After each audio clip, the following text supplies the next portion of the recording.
You're listening to 3 Minute Marketing, where we interview the world's top growth marketing leaders and distill their knowledge into actionable, bite-sized insights. Now here's your host, Chris Mechanic. What's up, everybody? Welcome to another episode of 3 Minute Marketing. I'm your host, Chris Mechanic here. 3 Minute Marketing is all about growth in marketing. We interview some of the world's foremost minds, and we ask them to give us 3-minute little micro TED Talks just for your listening and snackable pleasure. Today, I'm super excited. I got Alex Kukich on the line with me. Alex Kukich is actually a friend of mine in real life, but a very impressive individual. He was previously head of the Google partnership with Jellyfish, which is one of Google's largest agency partners. And now he's chief revenue officer at WITHIN agency, which is an impressive, fast-growing, mostly direct to consumer agency. Super excited to have you on the show today, Alex. Thanks for making it. Yeah, thanks, Chris. That's quite an intro. We're just friends first and foremost, and then we have these other things that tie us a little tighter together. But it's good to be here, man. I appreciate it. Yeah, and that was the toned down version of the intro. I could have gone on. Well, I'm glad that you didn't. I guess I'll leave it at that. Heck yeah. All right, man. Well, you know this is 3 Minute Marketing, so let's cut right to the chase. I want to talk about talent today. I know that is, an area that's now, I guess, squarely within your job description, but you've always had a way with talent. I saw, your leadership style back in your Jellyfish days.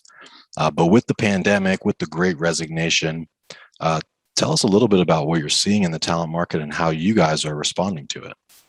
Yeah, I mean, from my perspective, I think it's really important, right? If you want to carry your business forward, you need people to be bought into your mission, your ethos, your ethics. And now more than ever, people are looking to feel human and connectivity when we're all working in very different places. It wasn't so long ago that if you didn't work in New York, you couldn't work for a company like WITHIN, or if you weren't in Columbia, you might not be working for Web Mechanics or Baltimore, et cetera.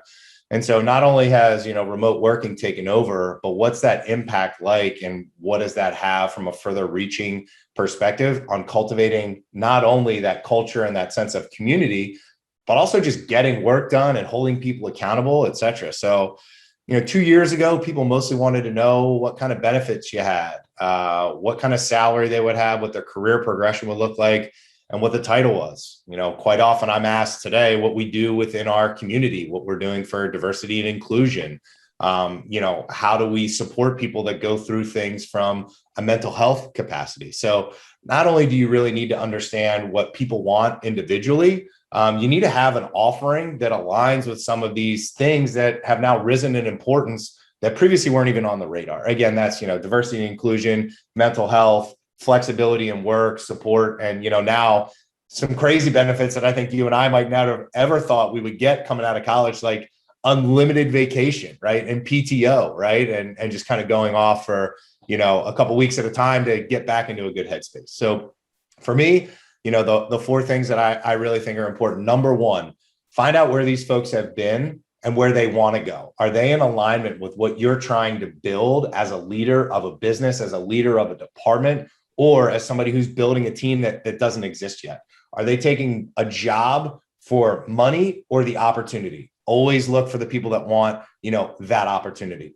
Number 2, how do they present themselves in this virtual environment that we're in today? What are they, what are they looking at that's important to them? And how quickly can they communicate what's the way that they come across on camera? And how do they sound, right? Because there is no more handshake, looking people in the eye, delivering work in a unique environment when you're in front of people as often as it was before. And then 3, what are these ancillary benefits that are now mainstream? What are you doing from a diversity and inclusion perspective and building culture? And there might be some things that come out where, people don't really feel like they're that aligned with some of the things that you want and that you're trying to build in a business. And that might not work for them. And therefore, that great candidate who has all that role, that expertise, that subject matter experience and all that, you just got to kind of pass on them because they're not built for where you're going. And then the last one is, you just still got to weed through and find those good human beings. And you're finding people with a high level of ethical, opportunity. I think you're going to be okay. How'd I do? You did great. You did great. I like that a lot. And I mean, it's really relevant, man, because like one thing you said really resonated is that what used to matter, I mean, those things I think still matter, but there's new categories of stuff that matters. So how is your organization covering for those categories really stood out? And that might take the form of different types of benefits, different, very different. And sometimes those might even be non-monetary benefits. Yeah. I mean, just to go on a little bit of a tangent there, I have a gentleman that works with me. He is awesome. And I wanted to bring him on full time and gave him a compelling offer. And he just said, no, that's just not what I want. And then you look at the billability of what he would have been earning and what he earned as a consultant. And, I'm happy to pay for what I'm getting. But it's interesting. You have really people that, are just kind of making decisions around what's best for them. And they're starting to, go to the edges of those boxes and the outside, which I think is interesting. Awesome. Well, hey, let's wrap this for now. But Alex and I are going to continue talking for another 15 minutes. If you want to see the rest of our conversation, there should be a link somewhere around this video, up, down, left, or right, with links to the additional content. If you like this and if you want more stuff like this, why not drop us a quick like or a comment or share it with one of your friends? They may very well love it. Thank you again, Alex. We really, really appreciate it. And tell everybody where they can learn more about you and or Within. Yeah, sure. So it's just within.co. We're a performance branding company. And if you have any, questions for me, Alex at within.co, or you can look me up on LinkedIn, which I'm sure will be dropped into some of the comments and the things here. But I'm in Maryland and, I'm eager and willing to talk shop or anything with anyone at any time. So thanks for the opportunity. Love it. All right. Thanks, Coop. Let's keep wrapping here because a couple of different things came to mind as you were going. Sure. One of them is basically it's like everybody has more options now. And like to the tune of like, I have buddies who I won't name that, and, in the remote work environment, they actually have multiple full-time jobs, right? Like, because they're just really good at what they do, or they're not being asked to do a whole lot. They have multiple full-time jobs. Have you seen you've probably seen candidates doing that, but do you know of anybody internally that's doing that? I do know of some people that are not at Within, and are not particularly at Jellyfish, which was my last stop in, the career train station. But I do know that I have some buddies that are in some pretty interesting roles. I got a friend of mine who's doing 2 sales jobs. One is an individual contributor. The other is as a manager. Both are very healthy salaries. And the interesting thing is, I'm not sure how he's able to get away with it, because sales, you kind of got to have your LinkedIn updated and pretty consistently. People are always checking into you. But I never thought that would be a thing that anyone could do. Sure, you could do some consulting on the side, but 40-hour gigs where you're efficiently doing 20 hours for each gig and you got 2 income streams. The world is just a different place now, It's wild, man. It's wild. But and I'd never thought of such a thing. But then in thinking of it, I'm like, are any of our people doing that? I don't think they are. But do you have any kind of like scrubber mechanism internally that you use to just like, check on that or regulate that? Or I guess maybe you wouldn't even care if they're doing the job. I mean, I'm a big get your stuff done. And if it's done right and it's done well, we're in great shape, right? I don't want, like, just because you worked all Saturday, that doesn't mean much to me if you didn't do anything on Tuesday, Wednesday, and Thursday and force yourself into that position. Now, if you're a high output person, that's a little bit different. Than we have a bandwidth issue and we need to solve for that. But not, I just think that it's really interesting and it's intriguing when it comes to that. I think the other thing too is when you think about, how to scrub for it, to me, it just comes back to LinkedIn, right? And if you're kind of there and it looks a little murky in the past and you don't have really good descriptions of where you've been in really consistent timelines, then I would want to know. Also, I always ask to speak to other people's bosses about them in the past. I just gave a recommendation for someone on my team who just took a new job that was still working for me and said, this person is great. I would hate to lose them, but the opportunity you're affording to them is fantastic. Any good leader should take that phone call like I did, or you would, and put that recommendation forward, because it helps that person more than it would hurt you to not do it, right? In the grand scheme of things. So I always, that's number one for me is, who's the last person you reported into at your old business? Let's get on the phone and see what they have to say. Because I think you learn a lot there, the good and the bad, Yep. Yeah. And several of the things that you were talking about were things that would happen sort of with a candidate, like while you're on the line with them, like aligning on their vision of the future. Have you guys made any adjustments to the way that you're sourcing candidates? Yeah, we have. We're actually building an in-house recruiting arm.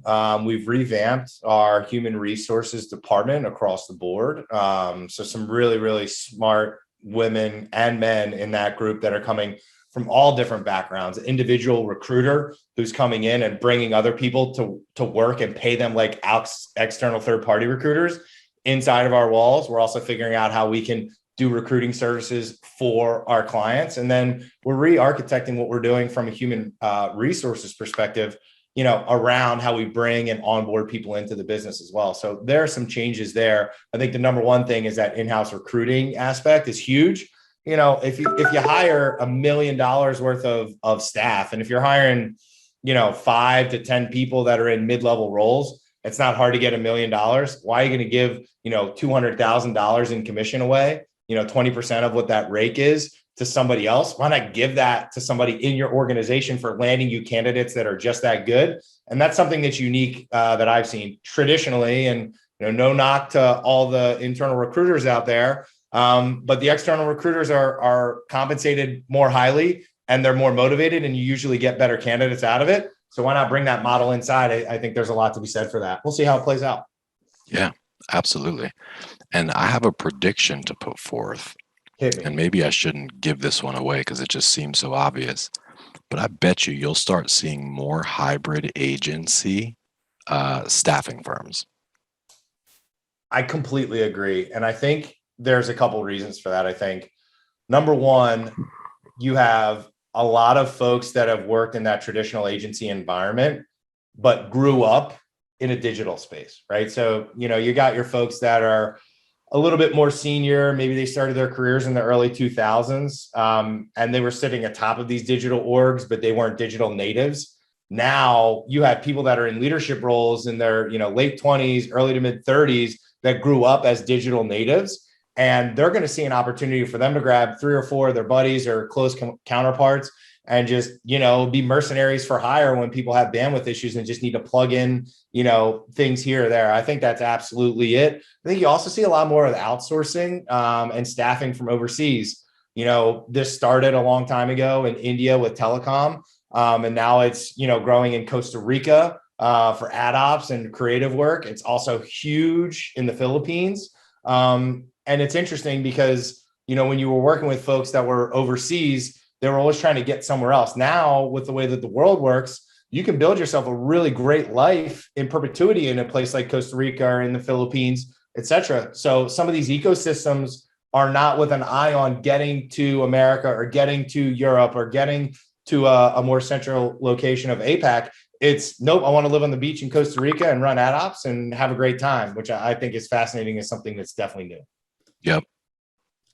So we historically have like very high retention rates for people, like over 90% kind of a thing. And we were solid, like right when the pandemic hit, we were solid. We lost almost nobody. But then we had this period right around the Great Resignation, as they were saying, where it was just like, it felt like every week somebody was put in there 2 weeks. It was like boom, boom, boom. Like there was like 3 or 4 weeks where like 6 people or 7 people left, which is more than what we would lose in a full year usually. Did you guys see that, or are you guys are you seeing higher turnover in general than this year? Yeah, so it was interesting to me because I was part of a leadership group at Jellyfish that started to see that happening. And then I was somebody that also did that at Jellyfish when I moved to Within. Right. Transparently, I was looking for a different point of an opportunity, had a great run with Jellyfish. It was great, but I wanted to work across a couple of different departments. I wanted to upskill myself in a few different areas like P&L elements, marketing plan, event elements, as well as ad tech and martech, from how we acquire new business opportunities, run them through our cycle and our pipeline and win clients. I think for me at Jellyfish, it happened very quickly. And there were a lot of people who went and it was, where are you going? And it was, I don't know. I have some friends that left to become ski instructors in Vail and in Salt Lake City and Park City in Utah and California, and they're never coming back. I have other people that went and totally did a different career change. And then I have other folks that took their savings and bought bars and moved to Charleston, South Carolina just to figure it out. So I think everybody just kind of really put back into perspective what happiness was all about. And then, that great resignation kind of ensued. And I think most of those people, especially in our realm, went back to work. They didn't just leave Jellyfish and go to web mechanics or go to Within or go to Group M. They did those things that I just kind of shared with you, which I think is interesting. Yeah, really interesting. And we had one person go and take a completely separate route like that, and I was really surprised.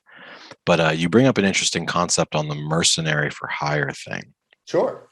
And one thing that we're considering doing, we have this phrase on the sales side here at Web Mechanics to let the customers buy how they want to buy. So it's like, hey, you want to pay all up front for the year? Great. Hey, you want to do project by project instead of retainer? Fine. Hey, percent of spend, if they want to buy in a certain way, we let them buy. We're thinking about applying that same thing on the recruiting side, because what we're seeing is more of these mercenaries for hire that have their own little micro agencies, and they don't want to be a W-2. They don't want to put it on their LinkedIn. But if you have that 1099 option, they'll work almost like very similar to an employee, but part-time or project based or something. Have you seen a shift in your mix of W-2s to 1099s at all? Yeah, it's been unbelievable. People that I thought would never work on a 1099, like media planners and strategists, right? Like you kind of need to be entrenched in the team. You need to be entrenched in who's executing. You need to be entrenched with the sales folks and understand the data and, what the clients need, et cetera. And we have, found that there's a lot of people that are willing to do that work in that type of capacity. And that was just not a thing before. Within another example that I have is the gentleman who helps with our MQLs and SQLs and setting up Marketo to pump into Salesforce. I'd love to bring him in full time, and he's just not having it. Now there are two totally different, types of roles there, right? You have that media planner, that strategist, and then you have a very tactical and technical, marketing and sales person that's trying to line things up from a messaging and a revenue recognition perspective, both wanting the same thing, which is, that flexibility. Now, some of those contracts, which I'm finding are some guys want to do and gals want to do hourly, and then other people just want like that monthly commitment. But to answer your question directly, I am super taken back at how many people are looking to do that, are doing it, and the mix of roles and responsibilities across those folks that are enacting that and working that way. Yep. It's wild. And I think that, fast forward 10, 20, 30 years from now, folks will look back at this period and it'll be just like the great transformation or the great revolution. Especially with AI and automation, basically proliferating faster than ever. I think that the entire way that we work and way that we produce is going to look very, very different. And I think especially in the agency business where there's already a shortage of good digital talent, that was even before the pandemic. But especially now, I think it behooves anybody, any marketing executives or anybody in an agency role to really look at the way we're recruiting talent and adjust accordingly. And yeah. I think that some of the things that you laid out here, basically like that deep sort of alignment at just the vision and mission level is more important than ever. The recognition and understanding that different stuff is important. It's not all just about money. And then adapting your offer to suit that, as well as just suiting legally the way people want to work, 1099 and W-2. Yeah, no, I'm totally with you. And I think not only that, but then the ability to be remote is also going to dictate where those folks go and do that to what levels. I mean, we have US based employees at both places I've been. One of the gals who runs some of our content marketing and our social handles, she's been with us for a few months. She's been in Hawaii. She's been in the Dominican Republic. She's been in Puerto Rico. She's been in North Carolina. She's been in Portland. She's been in Seattle. And I'm just, the joke is, where is she going to be next? But it's interesting. And before that was just, never really a thing. So, we even just staffed up a couple more people that are in Central America. And I think that will really shape some things as well, because you look at how people have migrated, between state to state in the US, right? A lot of people left California. Where they go? They went to Austin, Texas, right? People left California, they went to Arizona. People left Chicago, they went to Montana, right? And, now it really kind of is choose your own adventure on where you live and what your community looks like. And you couple that in with work as much or as little as you want, and maybe have 2 full-time jobs and not tell anybody, or only work 20 hours a week. The world's going to be a very different place, and the fragmentation is going to continue. I can guarantee that. 100%, dude. Crazy times. Well, Kook, I want to be sensitive to your time. I'm really enjoying this. We could go for hours on end. Will you come back sometime? Yeah, I'll come back. Maybe we can touch on some more technical stuff, like what you and I have been kicking around. I think I'd love that. But this was a great discussion, and thanks for having me, man. I really appreciate it. Absolutely. And again, if you guys like this, please drop a like, a comment, a share. It will help us get even bigger and even better. And hey, if there's a specific person that you'd like to meet or a specific topic you'd like us to cover it, drop those in the comments too. We read everyone. Cool. Thank you, Kook. Once again, man, we'll be in touch soon.